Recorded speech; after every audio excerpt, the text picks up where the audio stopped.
My name is Thomas Rhoads, and I'm doing a presentation on Harry Gold, the 20th century atomic spy. Harry Gold was born in Switzerland in 1910 to Russian Jewish parents. When he was 4, his family moved to Philadelphia.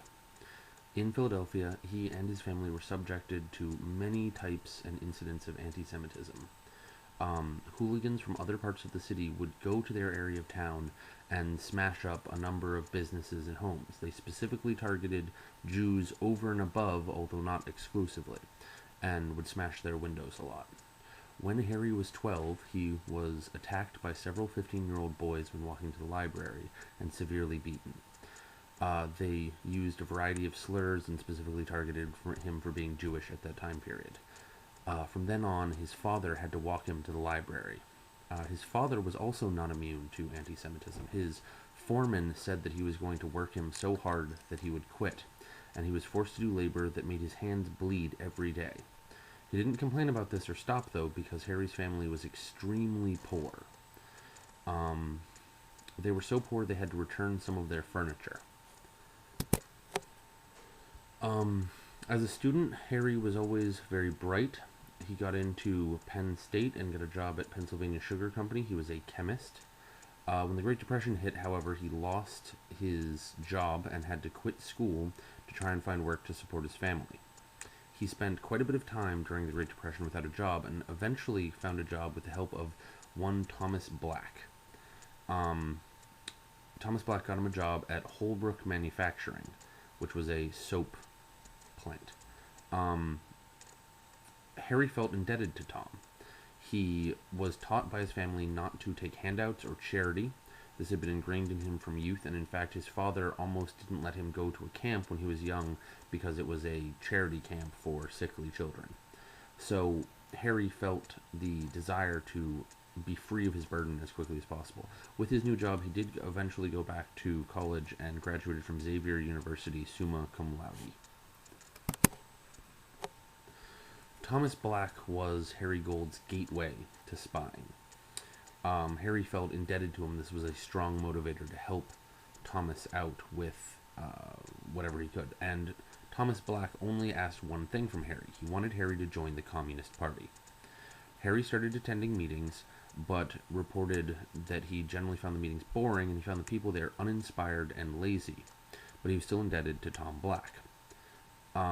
Eventually, Tom came up with an idea that for a way for Harry to pay him back, which was to give industrial secrets from sugar manufacturing to him to improve the lives of the Russian people. This idea appealed to Harry for a number of reasons. First of all, it would get rid of his debt, which is his feeling of obligation, because he didn't have a monetary debt or anything, to Tom Black. Also, Russia was the only country at the time that had state laws against anti-Semitism.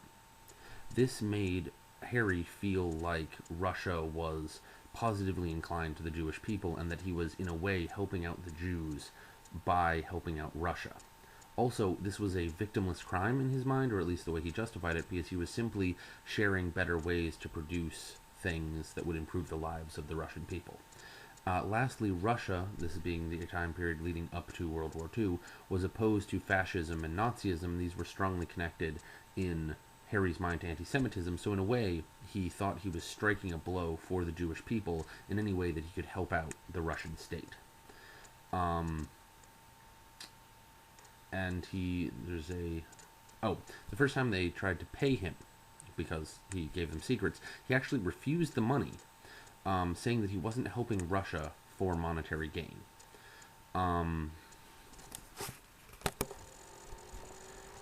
After his first sharing of a secret to the Soviets, Harry was almost instantly pulled deeper into the spy game than he ever wanted to be. He was pushed more and more to do things for his handlers, and when he tried to exit for the first time, when he tried to resist, they said that they would reveal his espionage so far, the secrets he had revealed, if he tried to leave. He became a courier for the Soviet spy network in America. He would deliver messages from one spy to another or to a handler. He would deliver monetary payments to other spies and agents. This ended up forcing him to travel all over the U.S., places like Santa Fe and New York, and places that he didn't generally go for business or personal life. This put an extreme strain on him psychologically. Harry Gold reported in his autobiography that he had to compartmentalize to survive this stress. When he was working for the Soviets, he didn't have a home life in his mind. He didn't think about it. Everything was about the mission. And when he was at home, it was the reverse. He pretended that the spying didn't exist. He was trained by his Soviet handlers in a number of techniques for identifying and communicating with codes and passcodes, phrases to identify other agents, how to move around, how to make drops, and he became one of the most significant tools in the Soviet arsenal at the time period. While he wasn't providing much information himself anymore, he was a necessary go-between from the handlers to the other spies.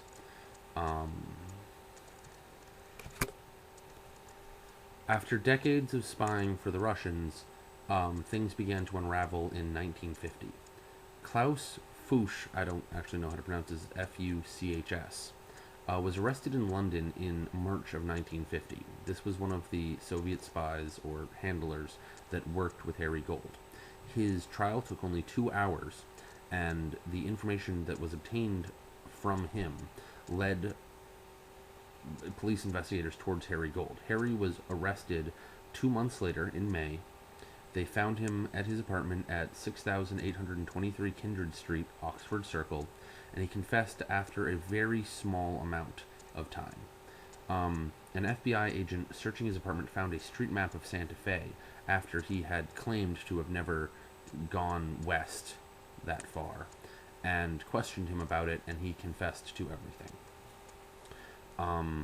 He cooperated with FBI, dealt with round-the-clock interrogations by them and other law enforcement groups that were very strenuous, and he gave up all the information he had. However, there was almost a problem when he went to trial. He admitted to the first of his 2 charges with no argument, that of currying for the Russians. But the second charge the courts tried to pin on him to convict him of was deliberately acting against the interest of the United States, which he claimed he had never done. He claimed that all of his actions were with no malice towards the United States, and this almost caused a major problem at the trial, because